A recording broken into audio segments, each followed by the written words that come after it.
Good morning, everybody. Mike Vacchi, Princetontrader.com, here with your Wednesday morning pre-market webcast. Okay, so we are locked in a battle over the daily mid-band. Bulls tried to take it out yesterday early on. The Bears fought back. The band ride has ended. You can see the two conditions for ending a band ride were met. We did not touch the lower band during all of Globex yesterday, and we took out the prior day low. It's the band touch that, or the lack thereof, that kills it. It's the taking out of the prior day low, or the prior day high in this case, that gets you on notice that it could end. And we started to see that pretty early on when the Bulls were able to push it up over 46.5 back on Monday. So that leaves us with a battle over the green line. The bandwidth is still really tight. It's under 2. So what I'm wondering is, if you establish 68 as support, and this is kind of what I was talking about yesterday, can you go up and hit this upper band? Sure. At the same time, and in the next breath, I'll tell you that if you seal off 68, you can gradually grind your way back down and deal again with the lower band. The Bollinger Bands are not blown out enough to be out of play here.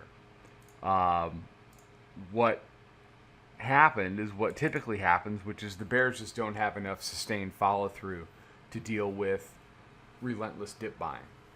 And the fact that there is relentless dip buying, you have to account for that. I came into the day yesterday long. We did very well on longs throughout the week. At the same time, when it started to peter out at about 67, we ended up getting short 67 and doing just fine. So you have to recognize the key areas, and when the key areas are either held or not held, you have to act on them. You can't get ideological, I guess is what I'm trying to say. You can't get ideological. You've got to stay flexible and go with whichever side is winning the moment or winning the day. Yesterday, for the first part of the day, for the overnight, that was the Bulls. For the regular session, once we hit 67 and we couldn't get through the daily mid-band here, that was the Bears. So in looking at an hourly chart, you can see this progression up from 24.30. That started to tire out a little bit.